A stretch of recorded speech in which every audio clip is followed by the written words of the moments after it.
화려하지 않아도 정결하게 사는 삶, 가진 것이 적어도 감사하며 사는 삶, 내게 주신 작은 힘 나눠주며 사는 삶, 이것이 나의 삶의 행복이라오. 눈물 날 일 많지만 기도할 수 있는 것 억울한 5월 1일 주일 예배 하나님께 올려드립니다.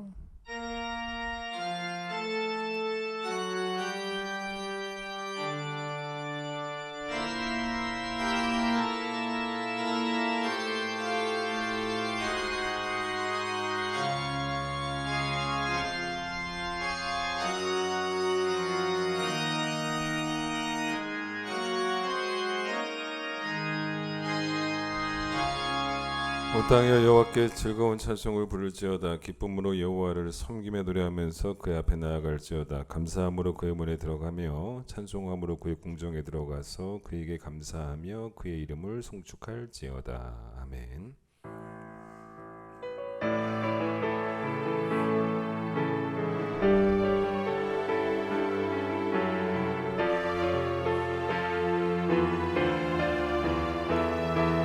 모든 영광과 존귀와 능력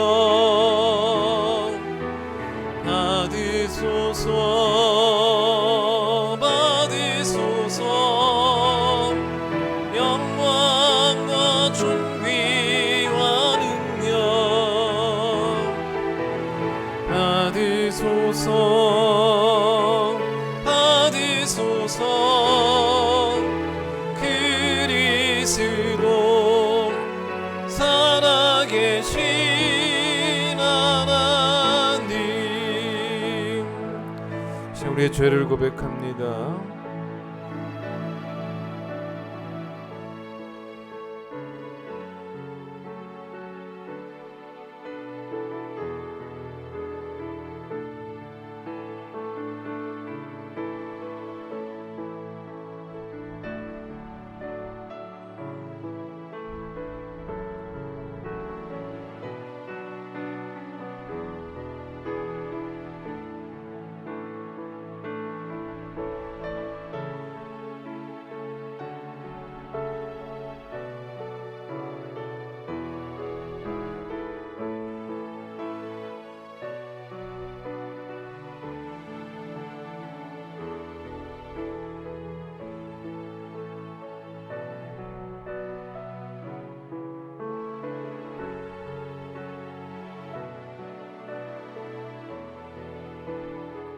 여호와는 긍휼이 많으시고 은혜로우시며 노하기를 더디하시고 인자하심이 풍부하시도다. 우리의 죄를 따라 우리를 처벌하지는 아니하시며 우리의 죄악을 따라 우리에게 그대로 갚지는 아니하셨으니 동이 서에서 먼 것 같이 우리의 죄가를 우리에게서 멀리 옮기셨느니라. 아멘. 신앙 고백합니다. 나는 전능하신 아버지 하나님 천지의 창조주를 믿습니다. 나는 그의 유일하신 아들 우리 주 예수 그리스도를 믿습니다. 그는 성령으로 잉태되어 동정녀 마리아에게서 나시고 본디오 빌라도에게 고난을 받아 십자가에 못 박혀 죽으시고 장사된 지 사흘 만에 죽은 자 가운데서 다시 살아나셨으며 하늘에 오르시어 전능하신 아버지 하나님 우편에 앉아 계시다가 거기로부터 살아있는 자와 죽은 자를 심판하러 오십니다. 나는 성령을 믿으며 거룩한 공교회와 성도의 교제와 죄를 용서받는 것과 몸의 부활과 영생을 믿습니다. 아멘. 570장입니다.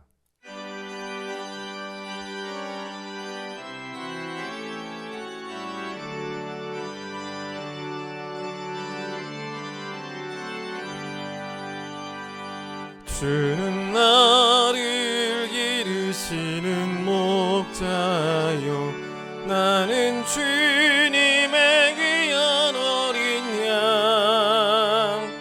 푸른 풀밭 맑은 시냇 물가로 나를 늘 인도하여 주신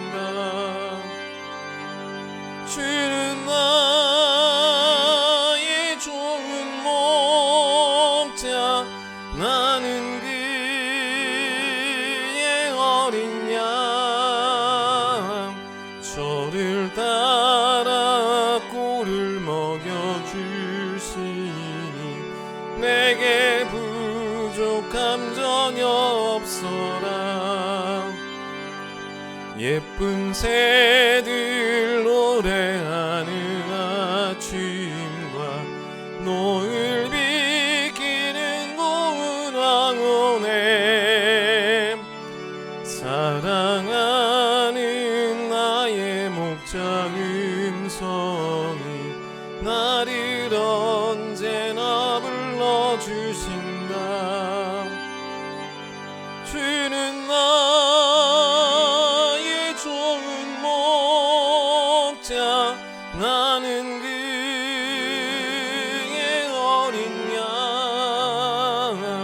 저를 따라 꿀을 먹여주시니 내게 부족함 전혀 없어라. 못된 짐승 나를 해치 못하고 거친 비바람 상치 못하리. 나의 주님 강한 손을 펼치사 나를 주야로 지켜주신다. 주는 나의 좋은 목자, 나는 그의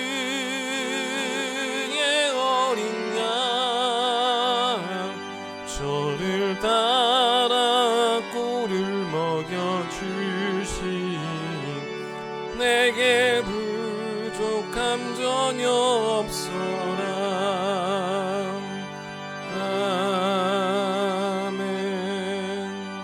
히브리서 11장 20절 21절. 히브리서 11장 365페이지 20절 21절 말씀을 제가 읽겠습니다. 믿음으로 이삭은 장차 있을 일에 대하여 야곱과 에서에게 축복하였으며 믿음으로 야곱은 죽을 때 요셉의 각 아들에게 축복하고 그 지팡이 머리에 의지하여 경배하였으며. 아멘. 오늘은 김오른 집사님 기도십니다. 기도드리겠습니다. 사랑과 긍휼의 하나님 아버지, 오늘도 저희의 심령을 주관하시고 인도하셔서 주님을 사모하고 말씀을 사모하는 마음 가지고 이렇게 한자리에 한 마음으로 모여서 거룩한 날 찬양과 기도로 예배하게 하시니 영광과 감사를 올려드립니다.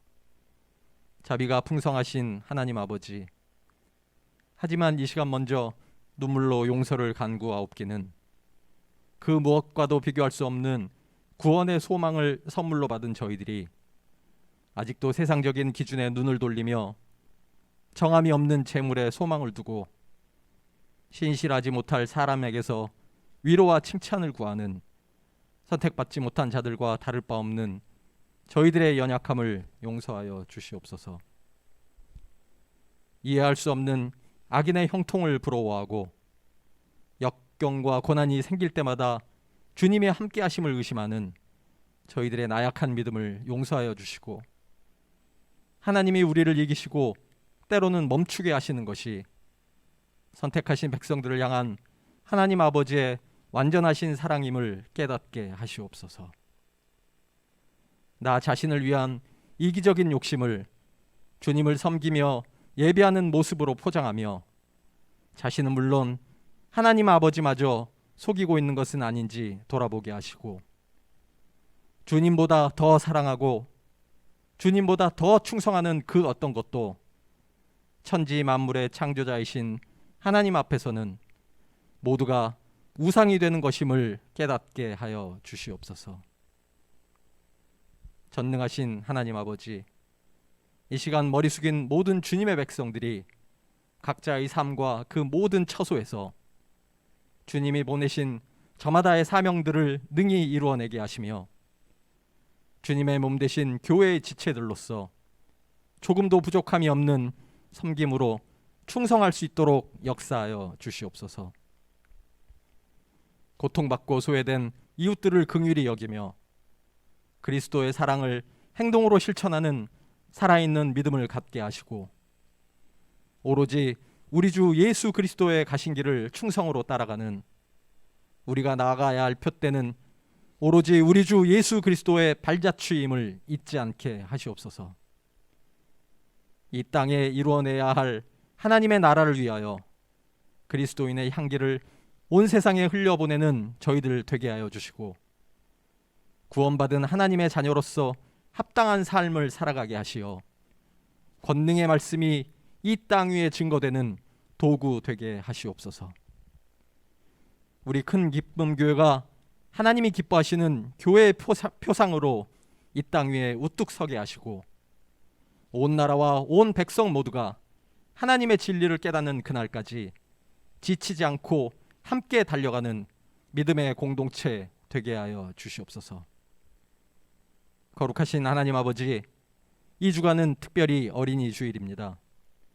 주님께서 택하신 소중한 우리 교회 학교 아이들이 어려서부터 하나님을 경외하고 하나님을 알아가는 것이 모든 지혜의 근본임을 배우고 깨달아 몸이 자라고 지혜가 자랄수록 더욱더 하나님만을 의지하고 하나님만을 바라보는 주님의 백성들로 자라나게 하시고, 함께하는 교사들과 모든 성도들의 사랑으로 그 어떤 상황에서도 결코 멈추지 않는 믿음의 진보가 이어질 수 있도록 주님의 권능의 손으로 인도하여 주시옵소서.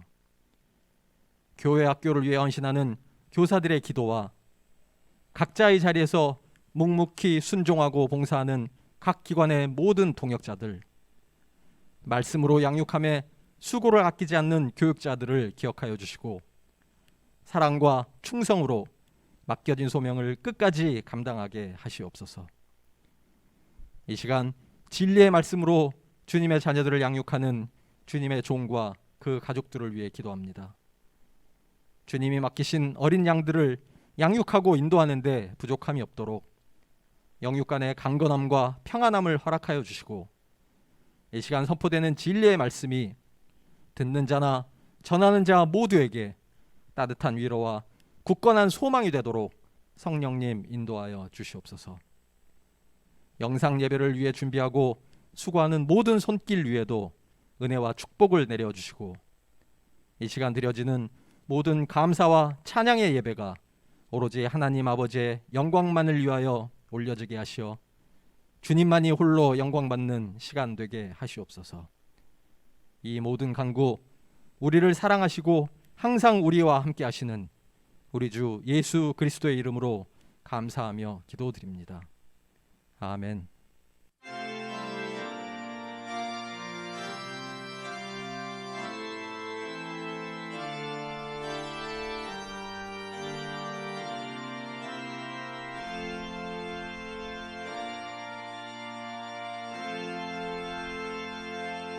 봉헌하겠습니다.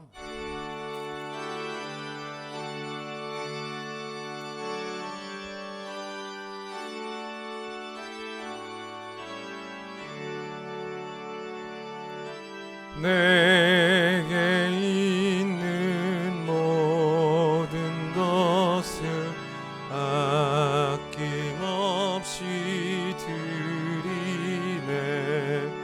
사랑하고 의지하며 주만 따라 살리라. 주께 드리네. 주께 드리네. 사랑하는 구주 앞에 모두 드리네. 아멘. 하나님, 오늘 주의 거룩한 날에 주의 백성들이 주의 임재 앞에 서게 하심을 감사합니다. 하나님의 아름다운 영광을 바라보게 하시고 말씀의 선포로 인하여 우리의 영혼이 회개하는 시간이 될 수 있도록 주님 도와주시며, 사랑의 깊이와 넓이와 또 높이를 그 측량할 수 없는 하나님의 사랑과 자비하심과 긍휼하심을 다시 한번 가슴속 깊이 만나는 귀한 시간이 될 수 있도록, 그래서 십자가 외에는 우리가 자랑할 것이 없으며 복음에 합당하게 살아가는 삶 외에는 우리가 은혜를 갚을 길이 없음을 또한 알며 예수 그리스도 어린 양 되신 신랑의 길을 끝까지 쫓아가는 정결한 신부가 되겠노라고 결단하는 귀한 예배가 될 수 있도록 축복하여 주시옵소서. 온라인으로 이제 않고 주님께 귀한 예물을 드립니다. 주일 헌금 드렸습니다. 감사 예물 10의 1, 또 이웃을 위한 헌금들을 주님께 정성스럽게 준비하여 드렸습니다. 준비한 그 심령들마다 하나님 복 주시고 또 이 예물을 통하여 하나님 영광 받아 주시며 주님께 드려지는 거룩한 향기가 되기를 소망하며 또 쓰여질 때 사람의 뜻과 사람의 생각이 개입되지 않고 하나님의 뜻만이 사용되어지는 곳마다 나타나지고 실현되어질 수 있도록 주님께 축복해 주시기를 간절히 소망하며 예수님의 이름으로 기도드립니다. 아멘. 교회 소식을 전하겠습니다. 오늘은 어린이 주일입니다. 오늘 11시 예배 후에 재직회에 있습니다. 지난 1, 2, 3월 1, 4분기 교회 재정을 보고하도록 하겠습니다. 이제 코로나가 많이 안정이 되어 가죠. 확진자도 이제 별로 많이 나오지 않고 그래서 여러분 빨리 교회로 돌아오십시오. 현장 예배로 돌아오셔서 또 예전처럼 함께 모여서 예배 드렸으면 좋겠습니다. 특순이 있습니다.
여러분 함께 찬양하겠습니다.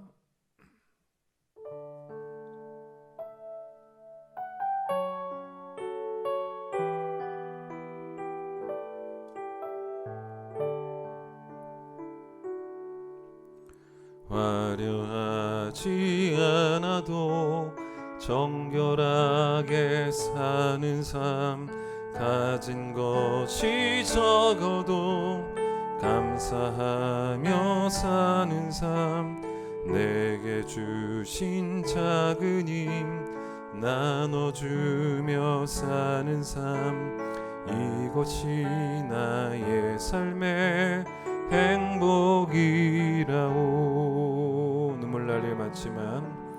눈물 날 일 많지만 기도할 수 있는 것, 억울한 일 많은 함 주를 위해 참는 것, 비록 짧은 작은 삶 주 뜻대로 사는 것, 이것이 나의 삶의 행복이라오. 이것이 행복이라오. 세상은 알 수 없는 하나님 선물, 이것이 행복이라오. 하나님의 자녀로 살아가는 것, 이것이 행복이라오. 부모에게 필요한 믿음 중에 하나가 뭐냐면 자녀를 축복하는 믿음입니다. 여러분, 이 축복이라고 하는 단어가 이제 한자로 보면 어떤 뜻이냐면 축이라고 하는 단어가 빌축자입니다. 빌축자. 그러니까 하나님께 복을 달라고 비는 게 축복이죠. 하나님은 복의 근원이시고 또 하나님은 내 자녀를 복 주실 수 있는 유일한 전능하신 분이기 때문에 그걸 믿으니까, 하나님 외에는 복 주실 분이 없음을 믿으니까 부모가 자녀를 축복을 할 수 있는 거죠. 만약 하나님을 인정하지 않는 그런 가정이라면 그런 가정에서는 축복이라는 것 자체가 있을 수가 없잖아요. 하나님께 복을 빌 수가 없죠. 세상 부모들이 가지고 있는 문제점 중에 하나가 뭐냐면 자꾸 자녀의 앞날을 부모가 책임을 지려고 합니다. 그런데 자녀가 부모가 자녀를 책임지기에는 사실 부모는 전능하지가 않잖아요. 예수 믿는 가정이 정말 복된 것은 하나님이 내 자녀를 책임져 주실 줄 믿고 자녀를 책임져 달라고 하나님을 향하여 복을 비는, 그게 우리 가정 아니겠습니까? 예수 믿는 가정이 그래서 위대하고 복된 거죠. 게다가 우리 하나님은 또 어떤 분이라고 성경이 말하냐면 야고보서 1장 5절을 들어보세요. 너희 중에 누구든지 지혜가 부족하거든 모든 사람에게 후히 주시고 꾸짖지 아니하시는 하나님께 구하라, 그리하면 주시리라. 야고보서에서는 하나님은 어떤 분이라고 묘사하냐면 아예 안 주시는 분도 아니고 또 주셔도 아주 인색하게 주시는 그런 분도 아니고 후히 주시는 하나님이라고 이야기합니다. 근데 여기 참 특이한 표현이 나오는데 후히 주시고 꾸짖지 아니하신다는, 조금 어렵죠. 하나님이 꾸짖지 않으신다라는 말이 뭘까? 여러 해석이 가능할 것 같은데 그 중에 이런 느낌도 있는 것 같아요. 우리가 사람한테 가서 뭔가를 구한다고 해보십시오. 그래서 그 사람이 내가 구한 걸 허락해서 줄 수 있지 않습니까? 근데 이제 며칠 후에 또 가는 거예요. 또 가서 그걸 또 구했다라고 해보세요. 그러면 어떤 반응이 나올 수 있냐면 이 사람은 좀 짜증이 나겠죠. 왜 또 왔냐고. 지난번에 너한테 준 것 그건 어쩌고 왜 또 와서 달라고 하느냐. 이게 일종의 꾸짖는 것 아니겠습니까? 그런 의미가 있지 않을까 생각이 드는 거예요. 하나님 후히 주시되 꾸짖지 않는다라는 말씀은 우리가 매일매일 하나님을 찾아와서 자녀를 위해서 복을 빌어도 너 왜 또 달라고 하느냐, 그렇게 꾸짖는 하나님이 아니라는 거죠. 오히려 하나님은 우리가 복을 구하지 않으면 그걸 오히려 뭐라고 보시냐면 교만이라고 보시는 하나님이십니다. 우리의 호흡도 스스로 호흡하는 것이 아니라 하나님이 주시는 복인데, 내가 오늘 아침 눈을 떠서 어떻게 기도합니까? 하나님, 나에게 오늘도 살아갈 수 있는 호흡을 주세요. 하나님, 오늘도 내 자녀에게 살아갈 수 있는 호흡을 주세요라고 기도를 한다고 해서 하나님이 왜 또 기도하냐, 그런 분이 아니라는 거죠. 하나님이 우리의 그러한 겸손을 불편해하시지 않습니다. 얘는 왜 또 달라고 그러는 거야? 이러시지 않는다는 거죠. 성경에도 쉬지 말고 기도하라고 나오는데, 아니 쉬지 말고 기도했더니 하나님이 우리가 너무 기도를 해가지고 하나님이 너무 바빠지셔가지고 피곤하다고, 그런 분이 아니시란 말입니다.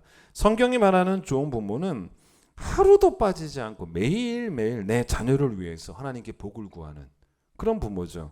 그 자녀를 위한 기도를 오늘 내가 안 하는 것을 성경은 뭐라고 말하냐면 기도를 쉬는 죄다라고 말하고 있으니까, 시편 그 46편 10절에 이런 말씀이 나옵니다. 너희는 가만히 있어서 내가 하나님 됨을 알지어다라는 말씀이 나오는데, 이 말씀에 가만히 있다라는 단어가 라틴어로 또 그 단어가 있는데, 그걸 제가 그 단어를 여러분에게 말씀드리기보다는 그 라틴어에서 나온 영어 단어가 하나 있습니다. 근데 그게 바로 뭐냐면, 여러분 아시는 분들 많이 계실 거예요. vacation이라는 단어입니다. 그 vacation, 영어에서 vacation이라는 단어가 뭐냐면 휴가입니다. 휴가. 그러니까 지금 하나님께서 우리에게 너는 가만히 있어라, 이 말은 뭐냐면 제발 휴가를 좀 즐기라는 거예요. 휴가를. 그게 뭐냐면 자꾸 자녀를 위해서 부모가 뭔가를 하려 하지 말고 좀 쉬라는 거예요. 왜 이렇게 자꾸 뭘 하려고 하냐는 것입니다. 부모가 할 일은 자녀를 위해 기도하는 것, 즉 하나님이 내 아이에게 복을 주세요 라고 기도하는 것 외에는 아무것도 하지 말라는 거예요. 그게 바로 너희는 가만히 있어 내가 하나님 됨을 알지어다 라는 말씀의 의미입니다. 사실 우리의 부모됨은 자꾸만 우리의 자녀의 하나님이 내가 되려고, 그게 우리의 부모됨입니다. 근데 여러분, 하나님이 원하시는 부모됨은요, 하나님 자리에서 내려오는 부모됨이에요. 원래 여러분 진짜 휴가는 뭐냐면 아무 염려 없이 쉬는 게 휴가 아니겠습니까? 뭐 벌써 좀 세월이 지났는데, 제가 2019년 5월, 6월 2달 동안 제가 안식월을 다녀왔죠. 그때 이제 2달 동안 교회를 떠나 있으면서 제가 계속 마음속으로 생각했던 게 뭐냐면 2달 동안 교회 생각을 안 하기로. 여러분, 큰 기쁨 교회는 김석환 목사 없어도 잘 돌아가는 교회입니다. 왜냐하면 이 교회는 김석환 목사의 교회가 아니라 하나님의 교회이기 때문에, 제가 만약에 그때 2달 동안 교회를 비우면서 이 2달 동안 교회가 큰 어려움에 빠지면 어쩌지, 내가 없어서 뭐 이런 생각을 했다면, 그게 뭐냐면 염려라기보다는 교만이죠. 사실은 제가 마치 하나님인 줄 아는 거죠. 우리 교회 10년 전에 이 교회가 시작이 될 때 그때 저희 교회 돈 한 푼 없었습니다. 진짜 돈 한 푼 없었습니다. 근데 여러분, 돈도 없는데 어떻게 교회를 세워요? 그럼 인간적인 염려와 인간적인 계산이 생길 수가 있지 않습니까? 그런데 이제 문제는 돈이 없는데 하나님도 안 계시면 교회를 세울 수가 없는 거죠. 근데 돈은 없었는데 하나님이 계시니까 교회는 세워지더라는 겁니다. 그게 지금 우리 교회 아닙니까? 여러분, 오늘도 눈 뜨어서 잠잘 때까지 하루 종일 자식에 대한 염려가 가득하고, 내가 진짜 이렇게 가만히 있으면 내가 부모가 아니지 라고 생각하면서 자녀를 위해서 뭔가를 하려고 집 밖으로 나서고, 그러면서 기도는 하지 않는 부모가 있다면, 그런 부모를 성경은 뭐라 그러냐면 교만한 부모라고 말을 하는 거죠. 여러분 스스로에게 휴가를 줘야 돼요. 여러분이 자녀에 대한 염려를 가지고 자녀에게 딱 달라붙어 있다라고 생각해 보세요. 우리는 거의 그 정도의 거리로 자녀한테 있지 않습니까? 딱 달라붙어 있지 않습니까? 여러분, 그렇게 딱 달라붙어 있으면 부모 눈에 뭐밖에 안 보이냐면 딱 달라붙어 있어 보세요. 자녀밖에 안 보입니다. 그런데 여러분, 자녀로부터 여러분 휴가를 결정하고 한참이나 멀리 떨어져 서 보세요. 그러면 멀리서 자녀를 보면 뭐가 보이냐면요, 하늘이 보입니다. 하늘이. 그 하늘 아래 내 자녀가 있다. 내 자녀는 딴 데 있는 게 아니라, 내 눈앞에 있는 게 아니라 하늘 아래에 있는 거예요. 여러분, 그러면 하늘에 계신 우리 아버지, 나의 아버지였던 하나님이 내 자녀의 아버지이기도 하시기 때문에 뭐 염려할 게 안 생기는 거죠. 창세기 49장에 보시면 야곱이 12아들을 축복하는 기도의 내용이 나옵니다. 그런데 오늘 우리가 읽은 본문 히브리서 11장 잠깐 보시면 이 본문 20절은요. 이삭이 믿음으로 아들들을 그렇죠? 야곱과 에서를 축복하는 내용이고 그 다음에 여러분 21절은 야곱이 믿음으로 누구를 축복하는 내용이냐면 요셉의 아들들 므낫세와 에브라임입니다. 손자죠. 그걸 축복한 믿음을 이제 말하고 있다는 거죠. 그런데 여러분 야곱이 므낫세와 에브라임을 축복하는 내용은 성경에 몇 장에 나오냐면 창세기 48장에 나옵니다. 그러니까 여러분 21절은 창세기 48장 이야기입니다. 그런데 여러분 창세기 49장은 야곱이 에브라임과 므낫세에 이어서 손자들 축복하고 난 다음에 29장에서는 12아들들을 축복하는 내용이 나온단 말입니다. 결국 여러분 오늘 본문은 여러분 무슨 말입니까? 20절 부모로서의 이삭, 21절 부모로서의 야곱이 어떤 사람들이었냐는 겁니다. 하나님이 내 자녀를 복 주실 걸 믿고 복을 구한. 그런데 이게 이 부모들이 뭐 젊었을 때는 자기 자식들을 자기 힘으로 어떻게 책임지려고 하다가 이제 늙고 병이 들어서 더 이상 힘이 없어지니까 그때부터는 하나님께 부탁을 하는 그런 축복 기도를 했던 그게 아닙니다. 그게 아니고 평생을 자녀를 축복하는 믿음으로 살아온 그런 부모였다는 거죠. 자, 그걸 알 수 있는 게 창세기 48장을 잠깐 보겠습니다. 성경을 보면서 확인을 한번 해보죠. 그걸 알 수 있는 힌트가 되는 말씀이 있어요. 창세기 48장에 보시면 제가 아까 얘기했던 야곱이 요셉의 아들 에브라임과 므낫세를 축복하는 내용이 나오는데 이때 축복할 때 손자들을 위해 축복 기도할 때 창세기 48장 15절을 보세요.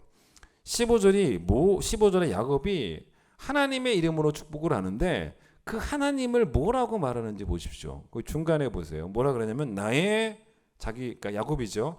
나의 출생으로부터 지금까지 나를 모한 하나님, 기르신 하나님이라고.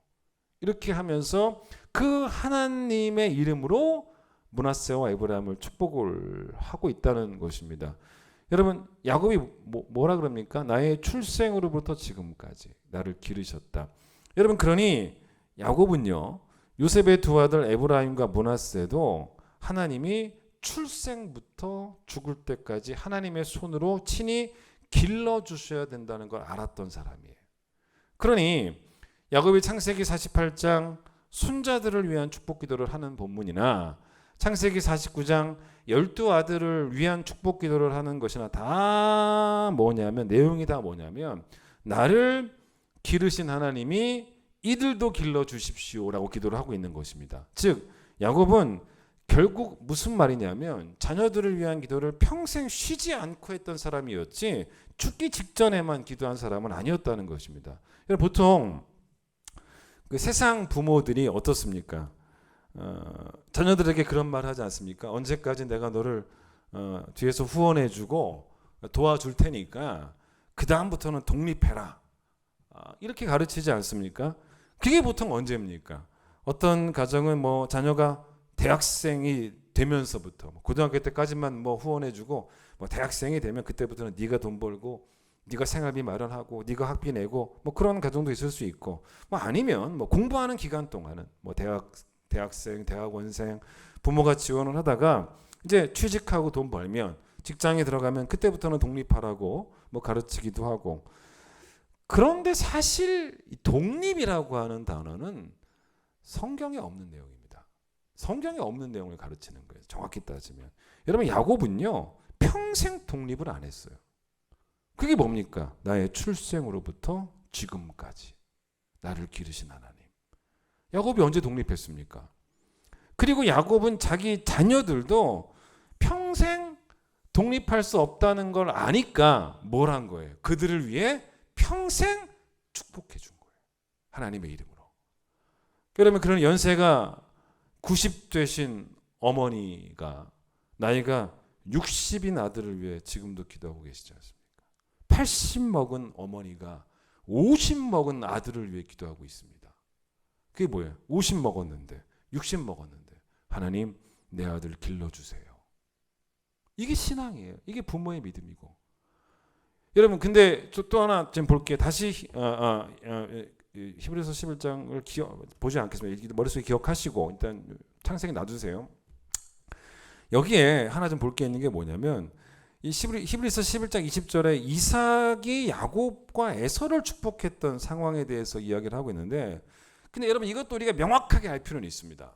우리가 아는 그 상황이 어떤 상황인지를 한번 생각해 보세요. 이게 우리가 알고 있는 상황 아닙니까?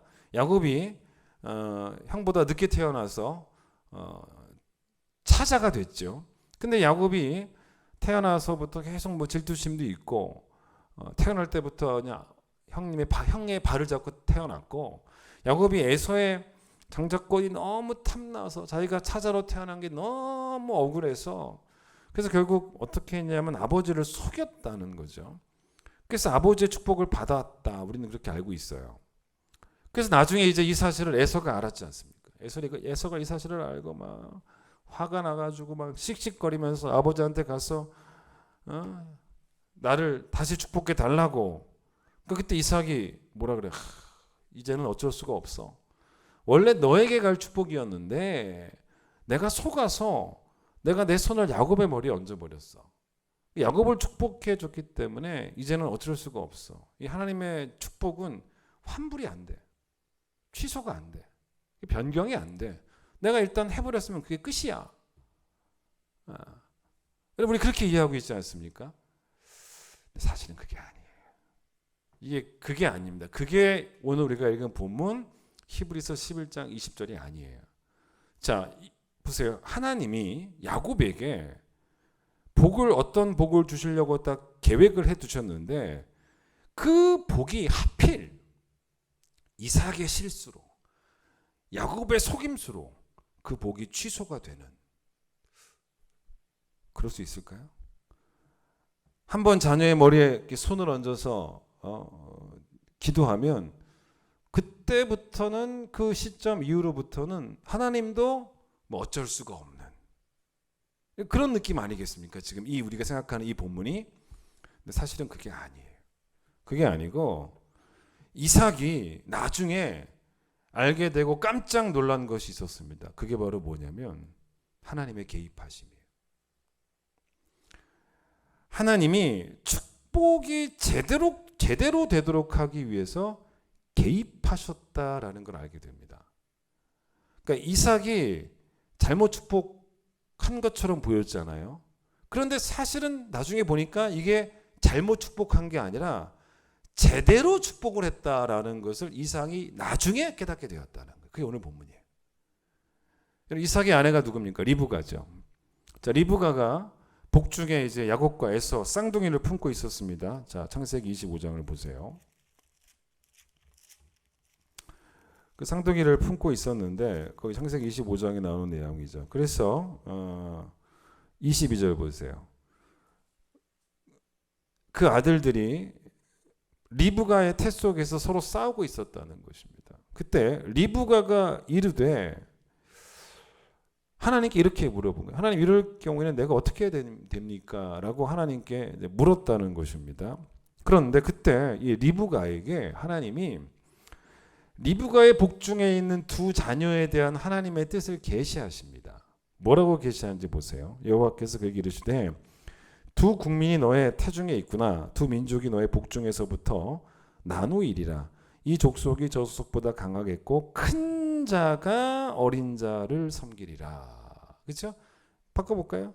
에서가 야곱을 섬기리라 라고 하나님이 이 뜻을 이제 계시해 주셨다는 것입니다. 이게 원래 하나님의 뜻이에요. 자, 그런데 이 부부가 아이들이 이렇게 자라면서 하나님의 뜻을 잊는 거죠. 그냥 뭐 당연히 먼저 태어난 에서가, 장자가 장자의 복을 받고 나중에 태어난 차자인 야곱은 차자의 복을 받고 그것이 당연하다라고 그냥 생각을 하고 살았던 겁니다. 그래서 그렇게 에서에게 장자의 복을, 야곱에게 차자의 복을 빌어주려고 했는데 결국 야곱에게 속은 거예요. 그래서 그걸 에서가 막 아버지한테 달려와가지고 아버지가 속은 것입니다 라고 그렇게 아버지 이삭에게 말을 했을 때 이삭의 반응을 보겠습니다. 27장 보세요. 이삭의 아들 에서가 와서 아버지 속은 거예요. 다시 날 축복해 주세요 라고 그렇게 이야기했을 때 27장 33절 보세요. 이삭이 그 얘기를 듣고 심히 크게 떨었다는 겁니다. 그죠? 떨었다라고 말합니다. 왜 떨었을까? 당연히 우리는 어떻게 생각하냐면 큰일 났다. 잘못 축복했다. 내가 두 사람의 특별히 내 장자 인생을 망쳐놨구나. 잘못 축복했다라는 것을 알고 떨었나? 그거겠습니까? 에서의 복이 야곱에게 갔기 때문에 큰일 났다 싶어서 떨었겠습니까? 그게 아니라는 거죠. 자기가 이게 뭐냐면 자기가 큰 실수를 저질러서 두려웠던 게 아니라 큰 실수를 저질릴 뻔해서 두려웠다는 거예요. 이걸요 깔뱅이 그의 주석에서 창세기 주석에서 정확히 해석합니다. 들어보세요. 이삭의 이 본문의 이삭의 두려움은 다른 사람에게 잘못 축복을 베풀었다는 생각에서 나온 두려움이 아니라 자칫하면 하나님의 거룩한 뜻을 저버리고 다른 사람에게 축복할 뻔하였다는 생각에서 나온 안도의 전율이었다. 이렇게 말을 해버립니다. 여러분 그러니까 그러면 자 히브리서 11장 다시 한번 가보세요. 이제 좀 이해가 돼요. 그러면 왜 히브리서 11장에 지금 이 이삭의 믿음을 이야기했나? 보세요. 20절 믿음으로 이삭은 장차 있을 일에 대하여 야곱과 에서에게 제대로 축복을 했다는 거죠. 결국 제대로 잘못했다는 게 아닌 거죠. 그럼 여러분 이 말이 결국 뭐냐면 이걸 왜 이삭의 믿음이라고 이야기하냐면 겉보기에는 야곱이 속였어요. 그래서 이삭이 속은 것처럼 보이지만 이삭이 잘못 축복하지 않도록 하나님이 섭리적으로 개입하셨다는 거예요. 그래서 이 이삭이 나중에서야 비로소 하나님이 개입하셔서 내가 잘못 축복하는 것을 막으셨다라고 믿는 믿음이 축복은 잘못 간 게 아니고 결국은 제대로 되었다라고 믿는 믿음이 그가 한 축복을 후회하지 않은 믿음이 이삭에게 있었다는 거죠. 이게 바로 뭡니까? 하나님의 뜻대로 내가 제대로 축복을 했구나. 그걸 믿었다는 거예요. 여러분 결국 부모가 할 일이 뭐냐면 내 자녀를 향한 하나님의 뜻, 하나님의 계획을 구하면서 내 자녀의 오늘을 위해 그리고 내 자녀의 장래를 위해 평생 축복하는 게 부모의 사명이에요. 그게 오늘 본문입니다. 자, 이제 오늘 본문 덮으셔도 됩니다. 사무엘하 6장을 보면서 한번 또 얘기를 해보죠. 사무엘하 6장을 한번 펴보세요. 여러분 이 사무엘하 6장에 보시면 뭐 워낙 우리가 잘 아는 스토리입니다. 근데 이게 어떤 이야기냐면 다윗 성 안으로 하나님의 법궤, 언약궤가 이렇게 들어오는 내용이죠. 국가적 행사의 자리 아닙니까? 다윗이 너무 기뻐가지고 막 춤을 췄던, 옷이 벗겨지는 줄도 모르고 춤췄던 우리가 너무나 잘 아는 내용입니다. 그런데 이 본문에 우리가 잘 눈여겨보지 않고 있었던 숨겨진 이야기들이 있어요.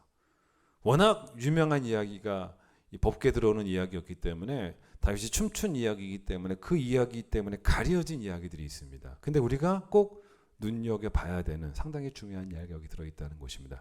저는 이 제가 사무엘상이라 그랬습니까? 사무엘하라 그랬죠? 네, 사무엘하 6장. 이 사무엘하 6장을 저는 어떤 주제라고 저는 해석을 하고 싶은 이 사무엘하 6장은 바로 뭐냐면 다윗이 자신이 가진 모든 이름들에, 자신이 가진 모든 부르심들에, 자신이 가진 모든 정체성들에 충성했던, 균형 있게 충성했던, 저는 그런 본문이라고 생각합니다. 첫 번째, 이 본문에서는 다윗의 그 정체성, 다윗의 부르심이 뭐냐면 하나님 앞에서의 예배자입니다. 아는 스토리죠. 근데 그 부르심에 우선 충성합니다. 그런데 두 번째, 다윗은 두 번째가 뭐냐면 한 나라의 왕이에요. 그래서 그 한 나라의 왕이라고 하는 부르심에도 충성을 합니다. 세 번째, 다윗은 한 가정의 가장이에요. 그래서 가정의 영적 제사장, 가정의 목사님입니다. 그 부르심에도 충성합니다. 여러분 이 본문을 볼 때 제가 느끼는 게 뭐냐면 왜 다윗이 하나님 마음에 합한 예배자였냐. 모든 부르심에 균형을 맞췄다는 거예요. 다 잘했다는 거예요. 그게 중요하죠. 자, 첫 번째 부르심. 예배자로서 충성하죠. 그게 바로 뭡니까? 뭐 사람들이 보든 말든 신경 쓰지 않고 법궤가 다윗성으로 들어올 때 막 춤을 추는 거죠. 여러분 옷이 막 벗겨지는지도 모르고 격렬하게 춤추며 하나님을 예배한 건 아니겠습니까? 여러분 그러니까 뭐 교회에서 우리가 막 몸으로 춤으로 하나님께 영광 드리는 것도 그것도 당연히 꼭 목소리로만 할 필요 없는 거죠. 몸으로도 다른 게 하나님께 예배. 다윗이 그렇게 하지 않았습니까? 다윗이 뭐 노래를 불렀다는 얘기는 안 나오지 않습니까? 춤을 췄지 않습니까? 여러분 그런 예배자의 모습을 이제 보였다는 것입니다. 근데 여러분 그때 막 이제 옷이 벗겨지니까 그래서 그걸 다윗의 아내 미갈이 어떻게 다윗을 비난했냐면 20절 끝에 보세요. 20절 끝에 뭐라고 비난합니까? 그의 신복의 계집종의 눈앞에서 몸을 드러내셨군요 라고 비난을 합니다. 여기 신복의 계집종은 뭐냐면 신하들의 아내들, 남자 신하들의 아내들을 말하는 거예요.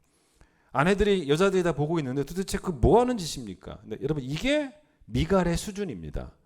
미갈은 영적으로 어두운 사람입니다. 그러니 그의 눈에는 영적으로 어두운 사람은요 사람의 시선밖에는 안 보이는 거예요. 근데 다윗은 영적으로 밝았잖아요. 영적으로 깨어 있었어. 그래서 미갈에게 뭐라고 대답을 했습니까? 21절 끝에 보세요. 나는 여호와 앞에서 여호와의 눈앞에서 예배했다. 뛰놀았다. 그러니까 미갈이 보지 못했던 걸 봤죠. 그게 바로 뭡니까? 하나님의 임재였죠. 다윗에게 중요한 것은 왕으로서의 채통을 지키는 것이 아니고 하나님의 은혜를 기뻐하는 예배자로서의 그게 중요했던 첫 번째 다윗의 정체성이고 부르심에 대한 충성이었죠. 그런데 두 번째 이 본문에는 다윗이 왕으로서의 부르심에 충성하는 내용도 나옵니다. 그래서 신하들의 아내 앞에서 춤을 안 추는 사람이 왕인 게 아니라 채통을 지키는 게 왕이 아니라 그런 왕이 아니라 18절 보세요. 맨 끝에 18절 보시면 다윗이 번제와 화목제 드리기를 마치고 뭐야? 만군의 여호와의 이름으로 뭐를 해요? 백성에게 축복을 합니다. 여러분 이게 왜 가능한지 아십니까? 이건 뭘 의미하냐면 다윗은 이스라엘을 자기 왕국이라고 생각하지 않습니다. 하나님의 왕국인데 자기 나라가 아니라 하나님 나라인 거예요. 그런데 그렇기 때문에 그 이스라엘의 그 백성들은 자기 백성이 아니라 하나님이 다윗에게 맡기신 하나님의 백성이죠. 자녀는 내 자녀가 아니라 하나님이 내게 맡기신 자녀죠. 그런데 하나님이 맡기실 때 요구하는 게 뭡니까? 자녀를 위해 기도하라는 거 아닙니까? 그러니까 똑같은 거예요. 다윗이 하나님의 백성들을 내게 맡기셨는데 하나님은 왕이 그 백성들을 위해서 축복해 주기를 바라셨다는 거죠. 하나님의 이름으로 기도했다는 거죠. 그러니까 쉽게 생각하면 다윗이 이스라엘 나라 전체를 하나의 가족으로 생각을 한 거죠. 그러면 그 가족의 영적 가장 이게 자기 자신인 거, 왕인 걸. 그러니까 축복했다라는 열심히 축복을 했다는 거죠. 축복을 했다는 거죠.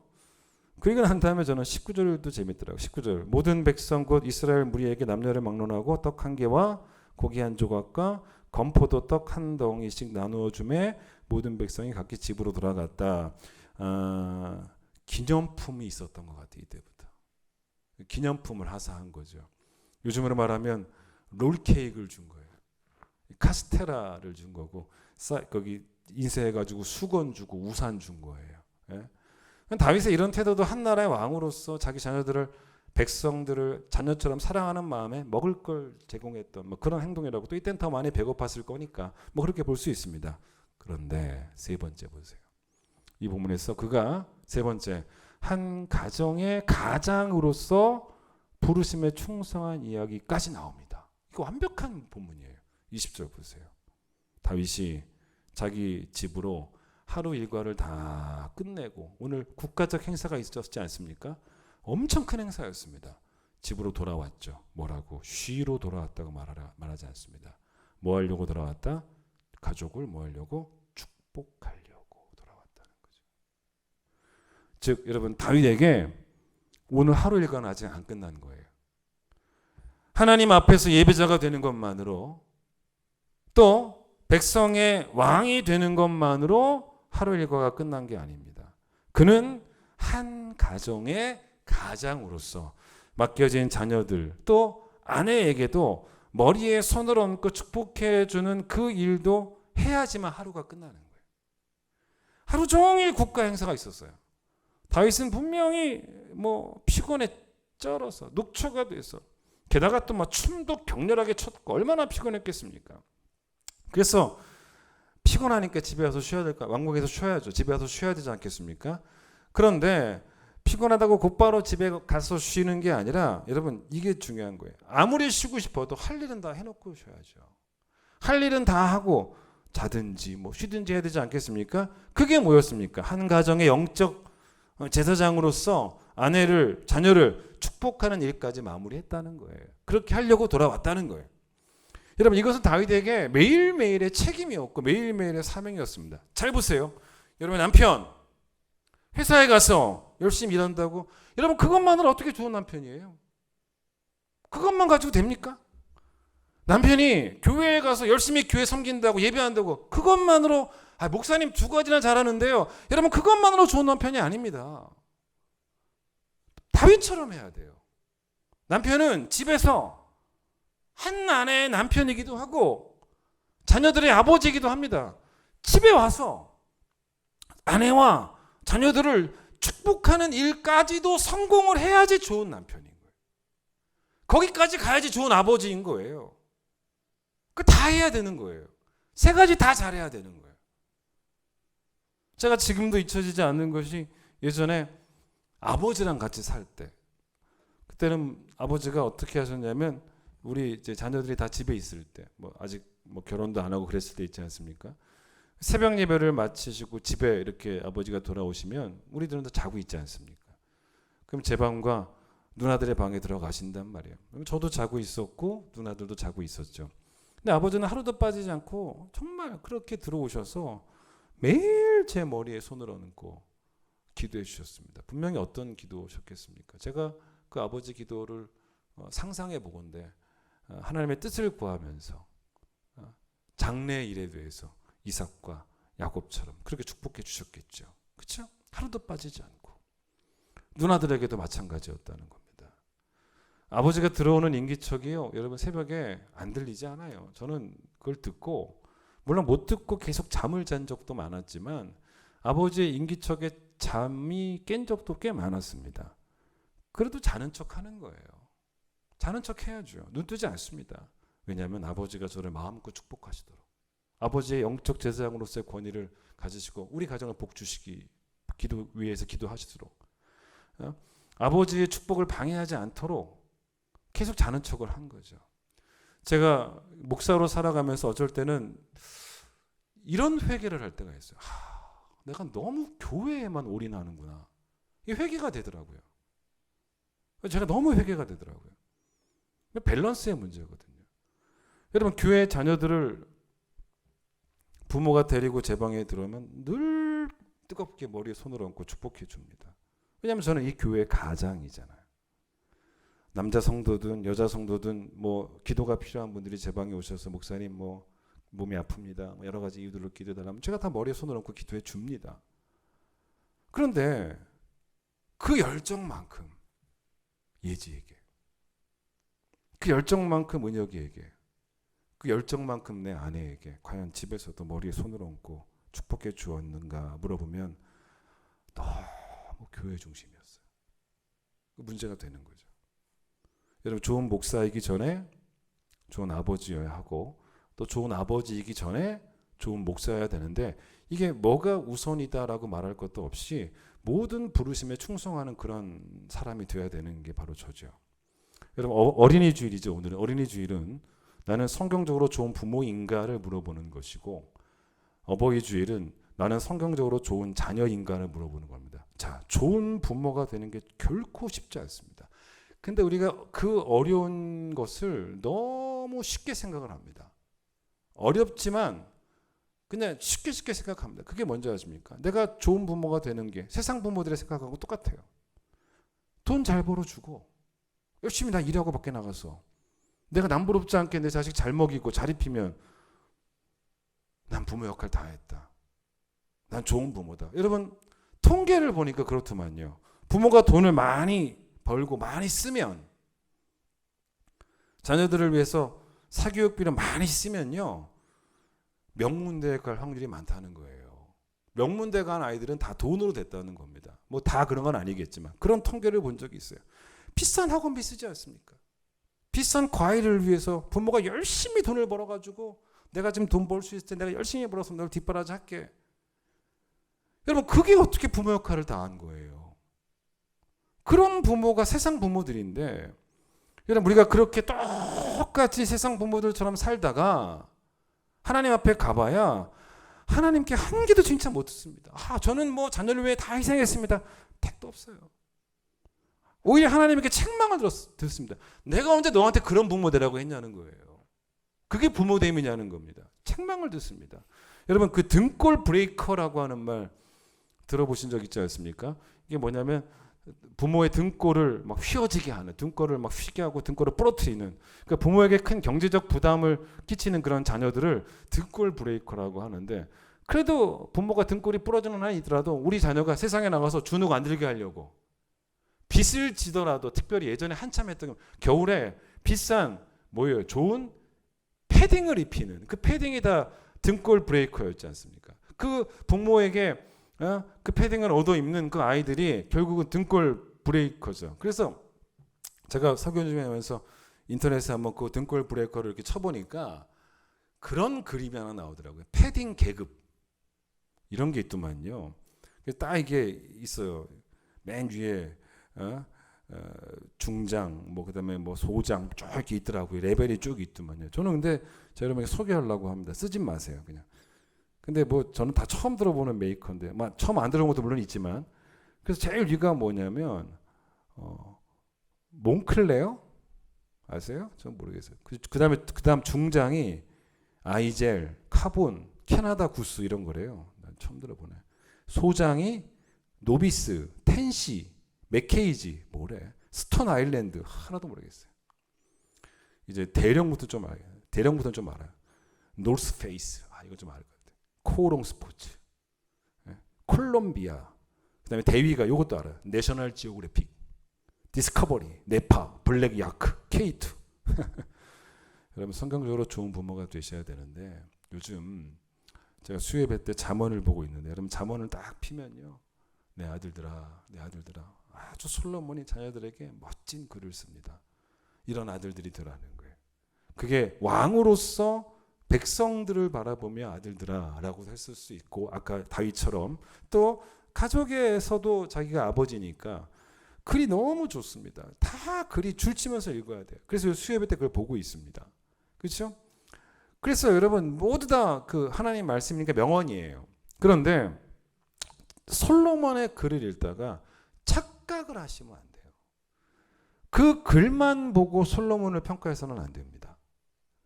여러분 솔로몬이 초기에는 무척 좋은 왕이었지만 그의 말년은 이스라엘 역사상 가장 타락한 왕이었다라고 말해도 될 만한 그런 왕이었습니다. 여러분 솔로몬의 아들이 누굽니까? 르호보암이에요. 르호보암은 아버지보다 더 악합니다. 아버지의 말년을 쏙 빼닮았습니다. 아니 더 악하면 악했지. 그건 뭘 증명하냐면 아버지가 아무리 좋은 글을 남겨도 아무리 좋은 말로 가르쳐도 그게 자녀 교육의 완성이 되는 게 아니라는 거예요. 삶의 가르침이 없는 그런 부모라면, 경건하지 않은 부모라면 결국 그 부모도 자녀 교육에 실패한 부모밖에 안 된다는 것입니다. 성경적인 좋은 부모는 여러분 자녀들 맨 앞에서 예배해야 돼요. 자녀들보다 더 뒤에 있는 부모 창피한 거예요. 자녀들 맨 앞에서 헌신해야 돼요. 자녀들 맨 앞에서 자족해야 됩니다. 자녀들 맨 앞에서 감사해야 돼요.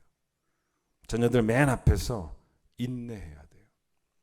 자녀들 맨 앞에서 베풀고 나누고 남들에게 그렇게 살아야 돼요. 자녀들 맨 앞에서 하나님의 자녀로 살아가는 게 행복이다 라는 것을 삶의 가르침으로 보여주는 부모가 되어야 되는 것입니다. 여러분, 좋은 부모가 되려면요, 아무리 바빠도, 아무리 피곤해도, 아무리 정신없이 살아도 자녀를 위해 축복하며 기도하는 그 소중한 시간을 지켜내는 그런 아버지, 그런 어머니가 되셔야 되는 거예요. 자녀는 우리 부모에게 허락하신 하나님의 최고의 선물입니다. 귀한 선물이기 때문에 막대하시면 안 돼요.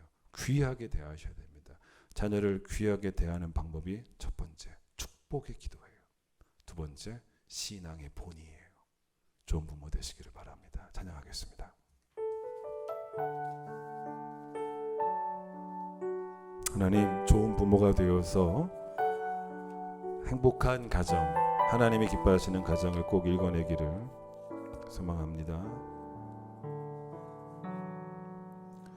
화려하지 않아도 정결하게 사는 삶, 가진 것이 적어도 감사하며 사는 삶, 내게 주신 작은 힘 나눠주며 사는 삶, 이것이 나의 삶의 행복이라고. 눈물 날 일 많지만, 눈물 날 일 많지만 기도할 수 있는 건 억울한 일 많으나 주를 위해 참는 것, 비록 짧은 작은 삶 주 뜻대로 사는 것, 이것이 나의 삶의 행복이라고. 이것이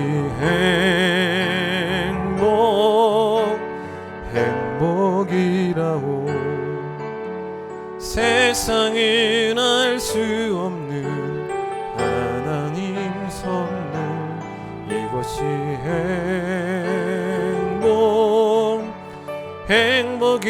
행복이라오. 하나님의 자녀로 살아가는 것, 이것이 행복이라오.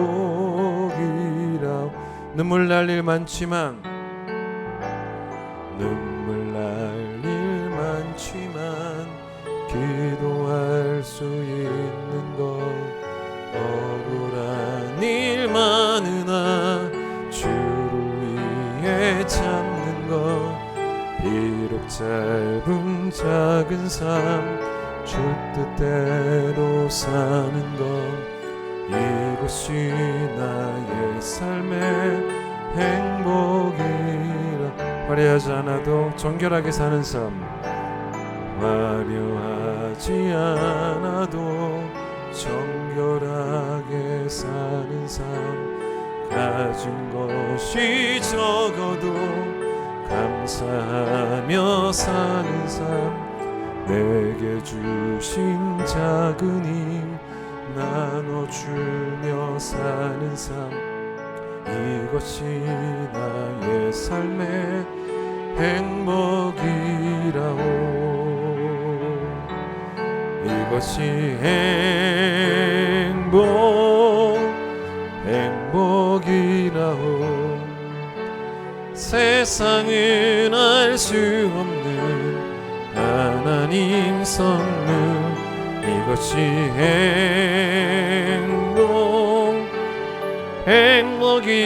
행복이라오.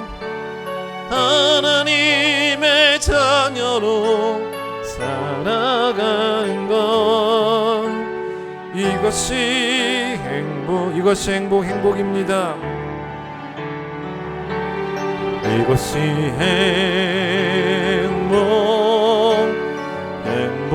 행복이라오.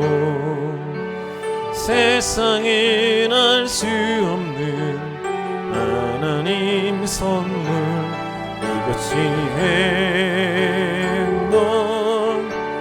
행복이라오. 하나님의 자녀로 살아가는 것, 이것이 행복이라오. 하나님, 무엇이 중요한 가치인지도 모르고 삶의 목표도 모른 채 무너져 있는 우리의 가정들을 다시 한번 회복시켜 주시기를 간절히 소망합니다. 경건한 부모가 있어야 경건한 자녀가 있을 수밖에 없듯이 우리의 부모들이 하나님께서 부르신 모든 그 부르심의 현장에서 그 부르심에 충성하기를 원합니다. 회사에서 또 교회에서 그리고 가정에서 우리가 다 할 일들이 있습니다.